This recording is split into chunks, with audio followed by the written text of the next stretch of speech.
Hey, hey, my strong dancing friend. All right, today, this is a very big and important topic. Today we are talking about confidence in the gym, getting comfortable in the weight room. This is something that I struggled with, that I still struggle with. A few years ago, I went to Gold's Gym in Venice Beach, which is like the bodybuilding gym. I think I weighed like 111 pounds. I was deadlifting 95 pounds and thought I was so strong. And then I went there and I was like around these, I mean, you've seen my fiance, guys that looked like him times two, just huge bro type dudes.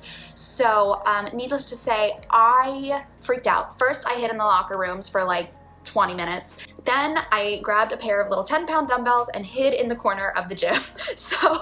And that was like the beginning of my fitness career. So to say like, I understand gym intimidation, it's real, it's valid, but there are some ways around it, and we're gonna talk about that today. One of the most overlooked aspects of going to the gym for us is our comfort level, but needless to say, when we feel comfortable, we feel confident, and when we feel confident, we perform our best. But sometimes things happen, and things are just out of our control, and we just kind of have to roll with it. This includes things like the gym being super busy, or not knowing how to use a certain machine, or a machine or piece of equipment being in use. So today we're going to talk about how to navigate those situations so that you are just in and out, focused on your business. You go to the gym, you get out of the gym. No drama, no stress. So first, let's talk about dealing with the gym at busy hours. If you can, avoid going to the gym at peak hours. I know this is like,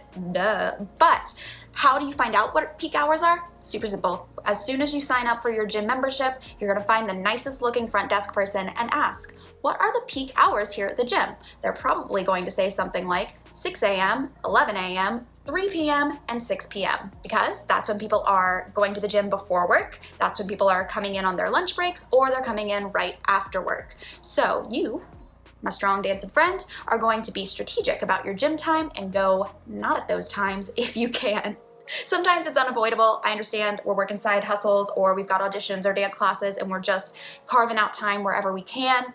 But if you can think ahead and plan ahead for those less busy hours, your life will be so much easier. It's so much better when there's not a million people in the gym and you're navigating and bumping into people and people are sweating near you. It's a better experience for everyone. Of course, a lot of this has to do with experimentation. What's happening at East Coast gyms here in New York may not be the same as West Coast gyms in LA. So figure out what's working or what's happening for you and your specific gym, what works best for you and your schedule. This may mean, I'm sorry to say, waking up 30 minutes earlier so that you can have a stress-free gym experience. It's worth it, I promise. You'll live. Okay, what if I'm doing an exercise and that machine is taken, the equipment that I need is taken, or there's no space for me to do that exercise? What do? Do an alternative, a quick Google search, the magic Google box. It's right there. It's on you've got your phone in your hand 90% of the time anyways. If you're doing a lunge variation, just literally Google lunge variations or swap for lunges, whatever the exercise is, or message your coach. We're happy to make a swap for you. Another example, if you're doing squats, for example, and your coach has you doing barbell squats, which is the long bar with weights on each end, and you were like, no, I'm not ready for that, or there's only one squat rack where the barbell lives in my gym, and some bro is doing 10 sets of 2, 10 sets of 10, some sort of crazy situation. He's gonna be there for 90 minutes. Okay, easy. Do another squat variation. Think about the muscles that you're using with that, right? So squats, okay, that's a lower body exercise. You could either do a different squat variation, you could do another lower body exercise like a leg press or some sort of leg extension. So just start thinking about the mechanics behind what we're doing. I promise it's a drop in the bucket. It's one exercise, one time. You're fine. It's not gonna make a big difference in the long run if you swap out this one exercise this one time. Same goes for like row variations. Occasionally we'll have you do rows with barbells, or we'll have you do rows with a cable machine, or we'll have you do rows with dumbbells or kettlebells. If the dumbbells aren't available, use the kettlebells. If the kettlebells aren't available, do a row on the machine. We're just trying to hit various muscle groups. Of course, the equipment that you're using will challenge things like your grip strength, or it might challenge your posture or have different core engagement, different secondary muscles involved, which is why we do these different variations. But for the most part, a row is a row, right? We're training back muscles, we're training arms. So when you're making these swaps or when you need to do a variation of an exercise, just be smart, breathe about it. We don't need any drama. Do the Google, message your coach, or just roll with it. When in doubt, do a plank.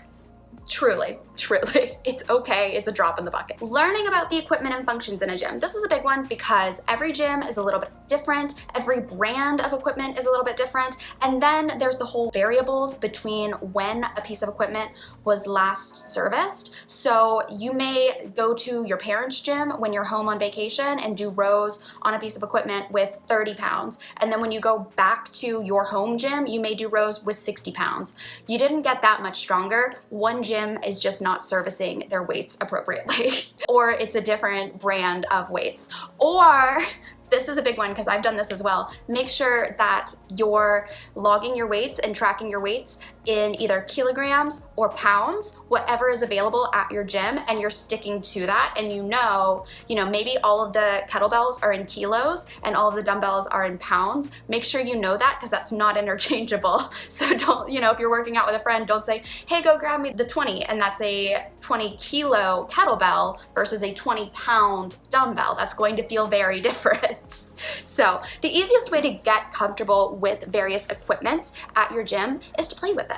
Go at a non-busy time. There's usually written instructions. You can also, magic Google machine, Google gym equipment, whatever the thing says it is, hack squat. You can Google the brand that it is, hack squat by X Performance, and the Google machine will pop up and say, okay, the starting weight without any weight is going to be 100 pounds. That's what it is at my gym.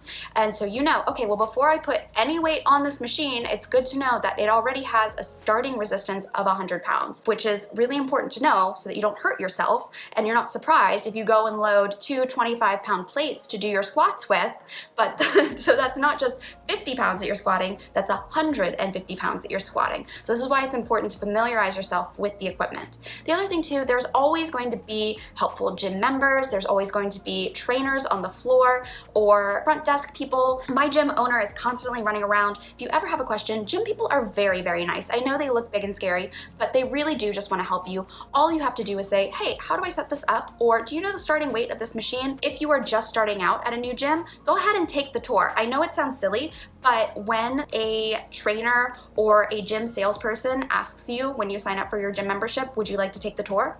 Take the tour. Or if you're new to a gym and you signed up and you didn't take the tour, be like, actually, could we do a quick tour? That will make a gym worker's day. I kid you not, they will be so happy to just do something other than roll towels. And they'll walk you around the gym, they'll show you where all of the equipment is and how it works. It takes not even 20 minutes. You will make their day. You will feel so much more confident. The other thing about gym intimidation, these will be my final words, is I know it is so easy to think, oh my God, everyone's looking at me, everyone's thinking about me, I don't know what I'm doing, I look so stupid, am I doing this right? Someone's gonna come up and comment on my form, oh my gosh, and you start to spiral.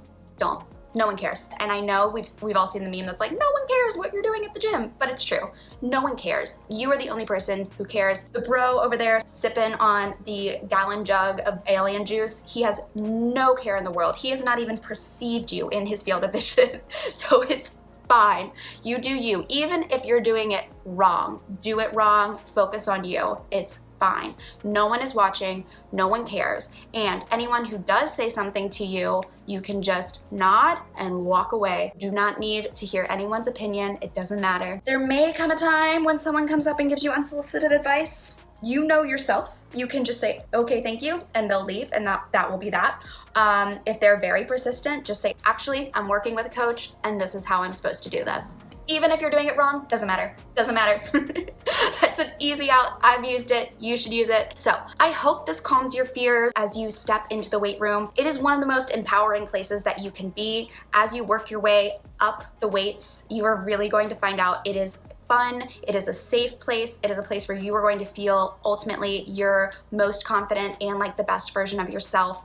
But getting that confidence has to be earned, and you earn it by just showing up every day. Even if it starts out just in a little corner of the gym and you gradually work your way in, A-okay. You're gonna get there. I'm so excited. Welcome to the weight room.